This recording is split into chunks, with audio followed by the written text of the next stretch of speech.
Жаным, сен ана 3-ші подъездағы ермекті есінде ме? Я ескі Жигулей бар емес па? Бар болған. Ол 2022 жылғы бәха сатып алды. Прикинь. Салоннан? Иә. Ол өте қымбат тұрады ғой? Иә, білем. Мен оған жақында барып қайттым. Оны жаңа көлік алумен құттықтадым. Көп ақшаны қайдан тапқанын сұрадым. Сонымен ол не деді? Ол өзінің пассивті табыс көздері бар екенін айты. Қосымша жұмыс тауып, ақша жинай бастаған, оның бір бөлігін депозитке салған, ал бір бөлігін өзінің айтуынша бағалы қағаздарға инвестициялаған. Бірнеше жылдан бері айналысып келеді екен. Міне, енді жемісін көріп отыр. Жақында салоннан көлік сатып алды. Көлік болғанда қандай? BMW. Оның қандай инвестиция салғанын толығырақ біліп алсақ, күшті болушы еді. Бұндай тек фильмдерде ғана болады деп ойласам. Сондықтан жаным, бізге пассивті кіріс табу керек. Иә, бұл біздің отбасымыздың болашағы үшін жақсы болар еді.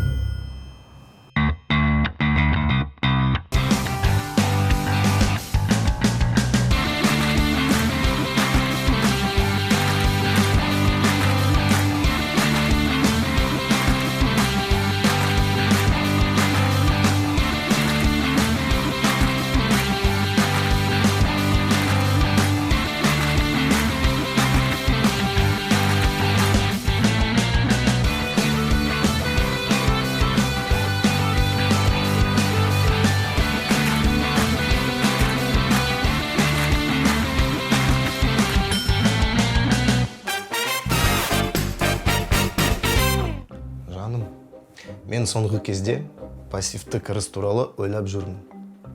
Мүмкін өзіміздің ірімшік дүкенімізді ашайық, а?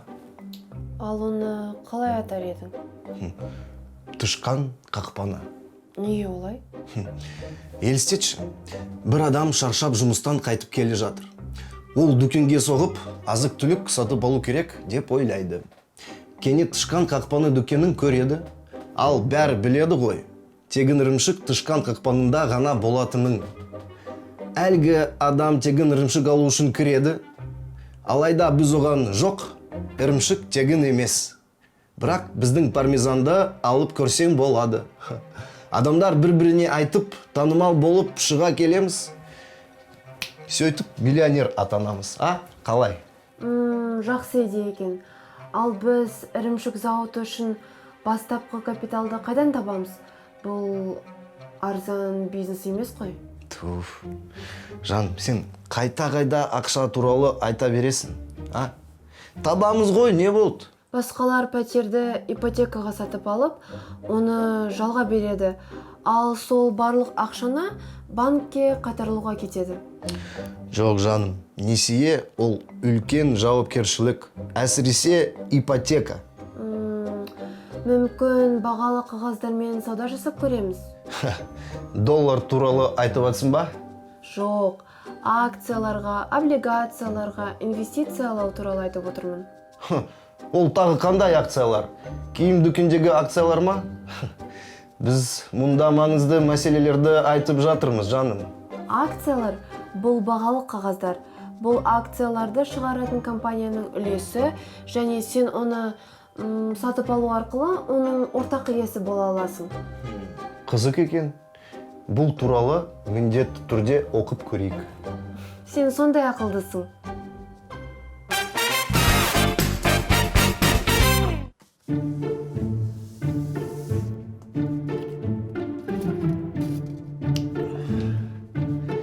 Сонымен мен копилкаға 2000 теңге салдым. Жыл сайын ақшамның көбейгенін қалаймын. Міне копилканы толтырып, барлық ақшаны депозитіме салсам, 100 000 теңгеден артық жиналатын шығар.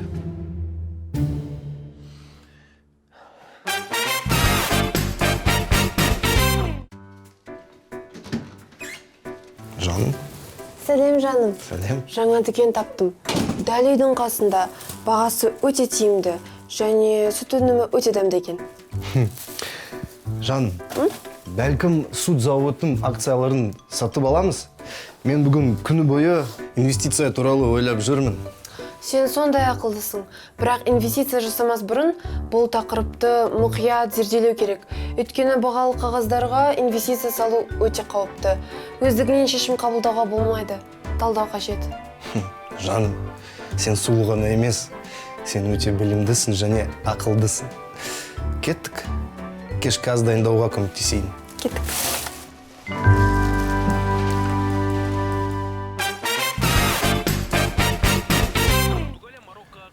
Баха, тым болмаса сөйлесейік.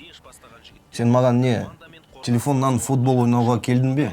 Дерлік, мен ойнап отырмын, қор биржасында тек қана. Неге дерлік? Бұл да футбол сияқты қызық.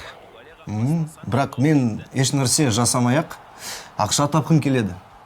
Брат, олай болмайды ғой. Тегін ірімшік тек тышқанның қақпанында ғана болады.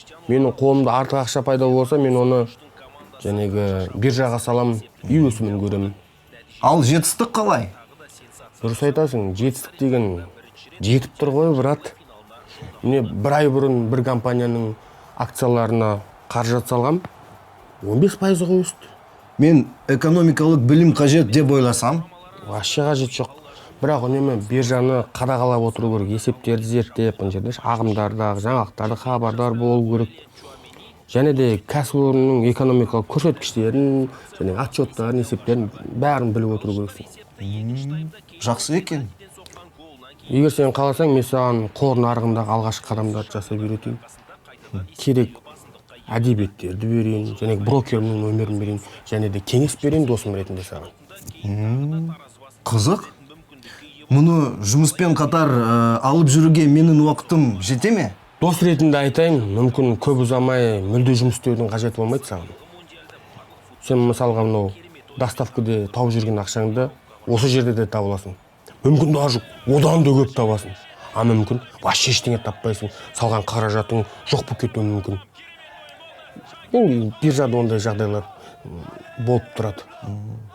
Көтерілуі мүмкін, немесе түсіп кетуің де мүмкін. Түсіндің бе? Бұл деген инвестициялық жәнегі жобалау, жоспарлауды дұрыс істесең, барлығына қол жеткізуге болады, брат. Мен саған былай айтайын, Серега, жатқан тастың астына су ақпайды.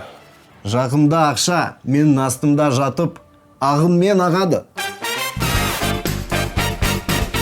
Бүгін мен саған 10-дық ережесі туралы айтып берейін деп отырмын.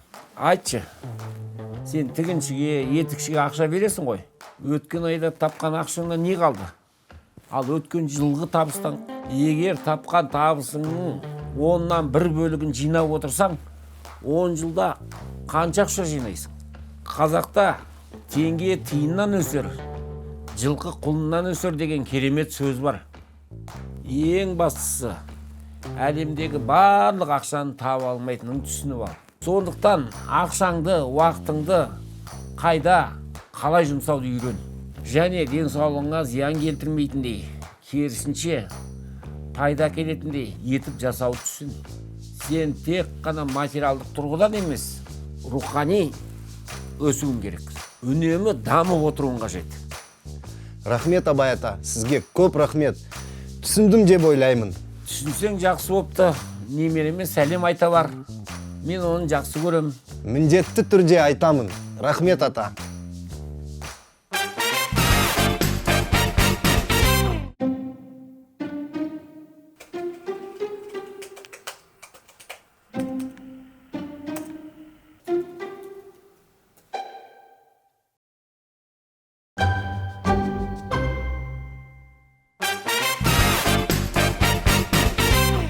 Жеңіс аға, амансыз ба? Маған қалай дұрыс инвестициялау керектігін айтып беріңізші. Бұл үшін не қажет? Ең маңыздысы, инвестициялау арқылы жақсы ақша табуға да, инвестицияны жоғалтуға да болатын есе сақта. Өйткені инвестициялау тәуекелді қажет етеді. Оған қоса табыс табу мүмкіндігі, яғни рентабельділік неғұрлым көп болса, тәуекелдің ықтималдығы да соғұрлым жоғары болады. Егер сен тәуекелге дайын болсаң, және артық ақшаң болса, олармен бөлісуге дайын болсаң, және кепілді депозиттер ұсынатын ақшадан көбірек ақша тапқың келсе, бағалы қағаздарға инвестициялауды меңгерген жөн. Жаңадан бастағандар үшін ең оңай жолы биржада ұсынылған қазақстандық және шетелдік компаниялардың бағалы қағаздарын сатып алып, белгілі бір уақыттан кейін олардың жоғары бағаға сату. Мемлекеттік компаниялардың IPO-сы болса, оған қатысу. Бұл жағдайда табыс қауіпсіздік индексінің қаншалықты өскеніне байланысты болады. Дегенмен қор биржасында ақша табу соқыр сәттілік емес, жақсы ойластырылған әрекеттердің нәтижесі екенін есте ұстаған жөн. Сондай-ақ инвестициядан жақсы табыс табу үшін оның қыр-сырын зерттеуге, арнайы әдебиеттерді талдауға және оқуға көп күш жұмсаған керек. Оқудан өтіп тақырыпты бойлай түсіну қажет. Күнде таңертең статистика мен қор есептері жайында оқып, күндіз диаграммаларды бақылап отыру керек. Сережа, егер сен жинақ ақшаң немесе банкте депозитің болмаса, соңғы ақшаңды бағалы қағаздарға салуға немесе осы мақсат үшін несие алуға болмайды. Өткені айтып өткенімдей, биржада сақтандыру жоқ. Бәрін жоғалтып алуы мүмкін. Ал бағалы қағаздарды қайдан сатып алуға болады? Биржада, мысалы, инвестициялық делдал брокерлердің көмегімен сауда жасауға болады. Шарт жасамас бұрын брокердің Қазақстан Республикасының қаржы нарығын реттеу және дамыту агенттігінің лицензиясы бар жоғын міндетті түрде тексер.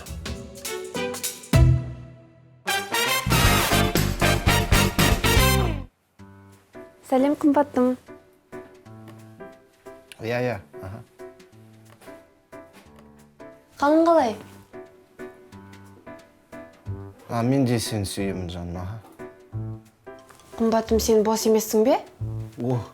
Кешір жаным. Беріліп кеттіппін. Мен облигациялар туралы өте қызықты мақала оқып отыр едім. Айтпақшы жаным, құттықтаймын. Біз жақында акционер боламыз.